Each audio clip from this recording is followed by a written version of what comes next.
محمد وآل محمد وعجل فرجهم مولا ومولى الثقلين جد الحسن والحسين أبي القاسم المحمد اللهم صل على محمد وآل محمد وعجل فرجهم وعلى أهل بيت الطيبين الطاهرين المعصومين المظلومين أما بعد فقد قال رسول الله صلى الله عليه وآله وسلم يريدون ليطفئوا نور الله بأفواههم والله متم نوره ولو كره الكافرون. اللهم صل على محمد وآل محمد وعجل فرجهم.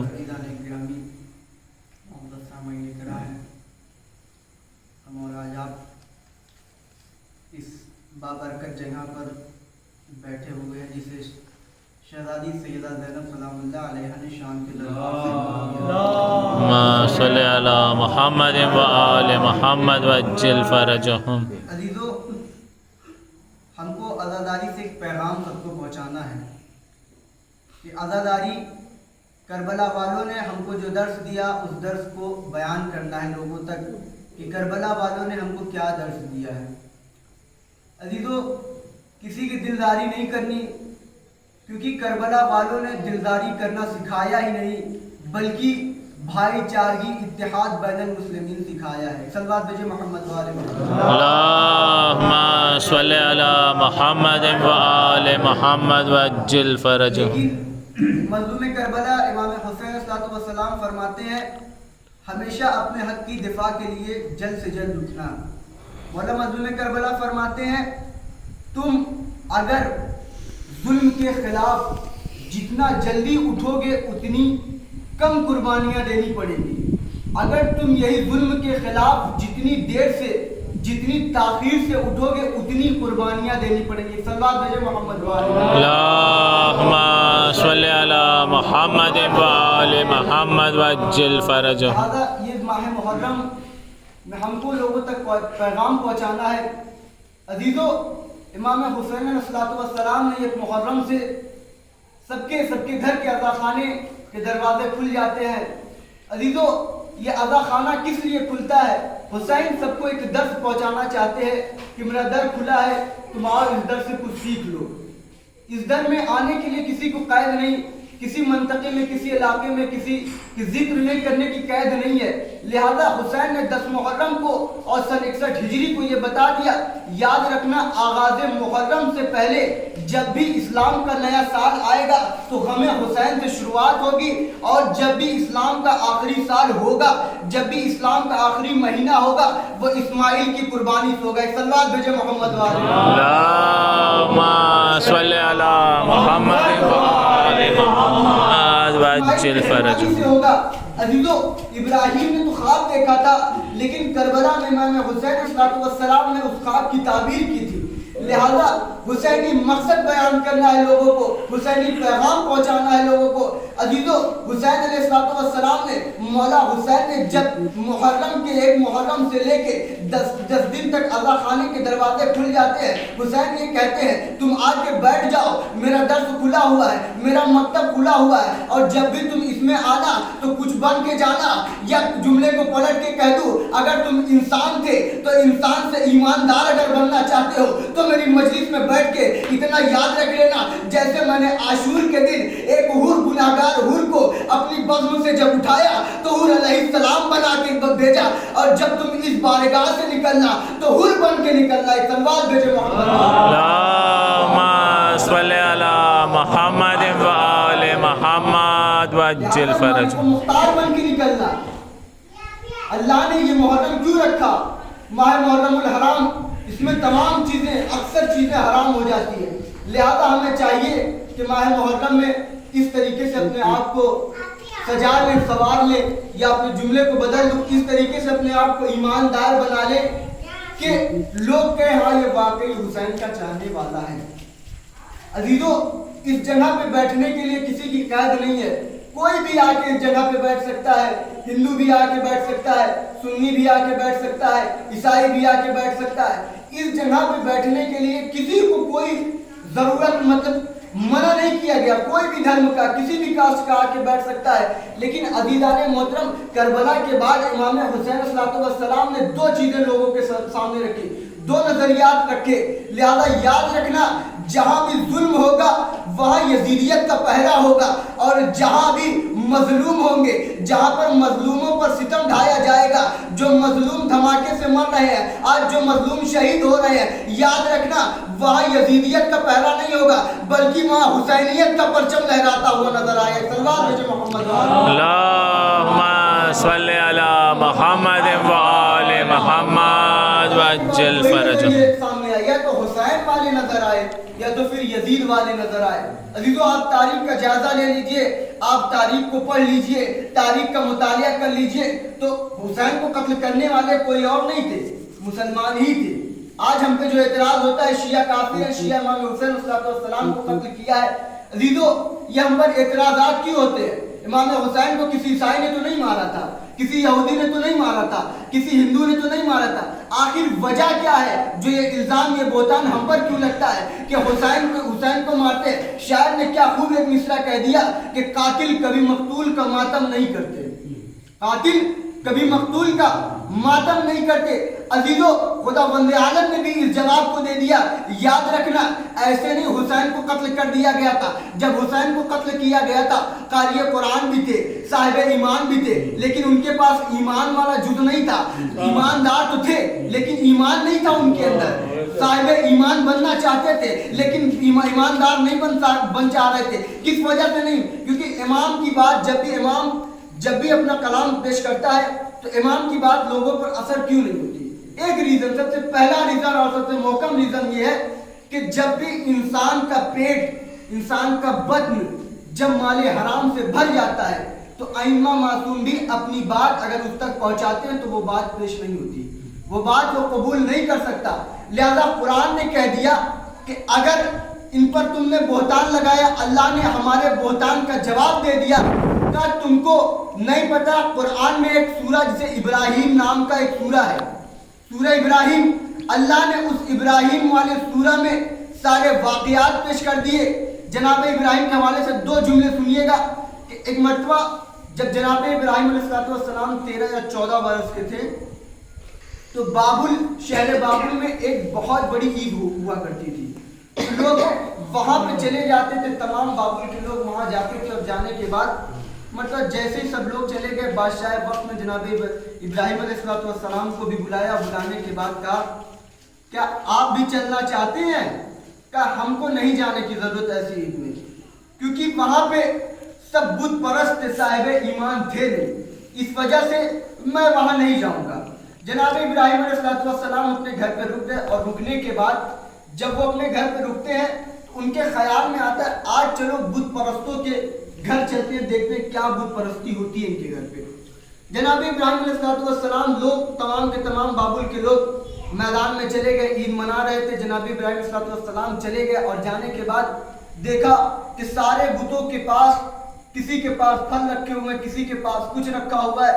تو جناب ابراہیم علیہ السلام تاریخ میں لکھا، میرے پاس تاریخ کی کتاب ہے فرازہ از تاریخ پیغمبر اسلام، وہ فارسی میں کتاب ہے کہ اس میں لکھا ہوا ہے کہ جب جناب ابراہیم علیہ السلام وہاں گئے، اور جانے کے بعد تمام چیزوں کو اٹھایا، اور اٹھانے کے بعد کھانے لگے، اور کھانے کے بعد عرب میں 3 بت بہت زیادہ مشہور تھے، لات، عزا، مناف، یہ 3 بت بہت زیادہ مشہور تھے عرب کے دور میں، یہاں تک کہ یہ رسول خدا کے دور تک جب مولا متقیان کی ولادت ہوئی، جب بتوں کو خانہ کعبہ سے ہٹایا گیا، تب تک یہ بت وہاں پہ موجود تھے۔ لہذا جب سب کے سب چلے گئے، ایک مرتبہ جب وہ خانہ خدا بت پرستوں خانے میں جاتے ہیں، بت پرستی خانے میں جانے کے بعد دیکھا کہ تمام بتوں کو ایک مرتبہ جناب ابراہیم علیہ السلام نے کلہاڑی لیا، اور کلہاڑی لینے کے بعد سارے بتوں کو توڑ دیا، صرف 3 بتوں کو چھوڑا۔ نہ جانے جناب ابراہیم علیہ السلام نے بھی 3 بتوں کو کیوں چھوڑ دیا، کہ تینوں بتوں کو چھوڑنے کے بعد تینوں بتوں کے ہاتھ میں ایک ایک کلہاڑی رکھ دی، اور جب رکھ دی، جب لوگ بابل سے واپس آئے، بابل کے میدان سے واپس آئے، ایک مرتبہ اب لوگ چاہتے کہ ہم بھی چل کے اپنے خدا کی بت پرستی کر لیں، اپنے خدا کی زیارت کر لیں۔ اب جیسے ہی جناب ابراہیم وہاں سے چلے آئے، اب وہ بت پرست آتے ہیں، آنے کے بعد اپنے خدا کی عبادت کرنا چاہتے ہیں۔ جیسے وہ اپنے خدا کی عبادت کرنا چاہتے ہیں، دروازہ کھولا، کیا دیکھا؟ سارے بت گرے پڑے۔ ایک مرتبہ بادشاہ وقت نمرود کے پاس بات پہنچی، ایک مرتبہ کیا بات پہنچی کہ سارے کے سارے بت توڑ دیے گئے، سارے کے سارے بت توڑ دیے گئے۔ آخر یہ کس نے جرأت کر دی؟ ایک مرتبہ بادشاہ وقت میں بلایا، کہ ابراہیم کو بلاؤ، یہی اپنے معبودیت کی اعلان کرتا ہے، یہی اپنے خدا کا اعلان کرتا ہے، یہ جھوٹے خدا ہے، ان کی عبادت مت کرو، خدا یکتا لا الہ ایک ہی ہے، جو لا الہ الا اللہ ہے۔ خدا بند عالم قرآن میں کہتا ہے قل واللہ احد اللہ الصمد لم یلد ولم یولد، خدا ایک ہی ہے، نہ اس کو کسی نے پیدا کیا۔ عزیزان محترم، خدا بند عالم کا اعلان کرتے کرتے جناب ابراہیم علیہ السلام اس نمرود کے ملک میں گئے، اور جانے کے بعد ایک مرتبہ نمرود نے پوچھا تم نے میرے بت کو توڑا؟ ایک مرتبہ کہا میں نے نہیں توڑا۔ ایک مرتبہ جناب ابراہیم علیہ السلام کہتے ہیں یہ جو تمہارے 3 بت ہیں ان سے تو پوچھ لو۔ ایک مرتبہ وہ نمرود کہتا ہے یہ بول نہیں سکتے۔ ایک مرتبہ جناب ابراہیم نے علیہ السلام نے کہا تمہارا خدا ایسا ہے کہ اگر ان کے چہرے پہ مکھیاں بیٹھ جائیں تو یہ ہٹا نہیں سکتا، لیکن میرا خدا وہ ہے کن فیکن کی منزل میں ہے، اگر وہ کہتے ہو جا تو وہ چیز ہو جاتی ہے۔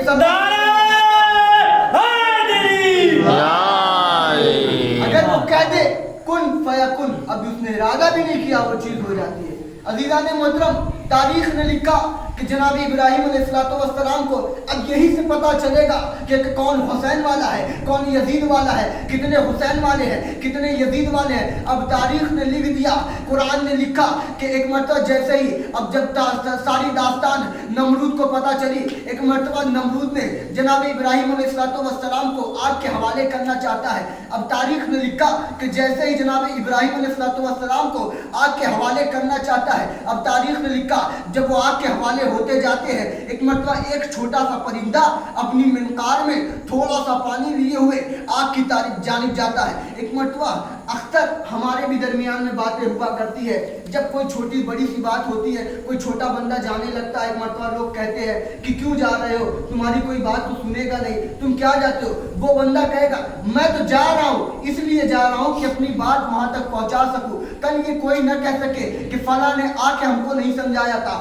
فلاں نے آ کے ہم کو نہیں سمجھایا تھا۔ یہی حال اس پرندے کا ہوا تھا، جب وہ جناب ابراہیم کی آگ کو بجھانا چاہتا تھا، وہ پرندے تمام کے تمام پرندے روکنا چاہتے ہیں۔ ایک مرتبہ جیسے تمام پرندے روکنا چاہتے ہیں، ایک مرتبہ تمام پرندوں نے کہا تیرا وجود ہی کتنا بڑا ہے، تیرا وجود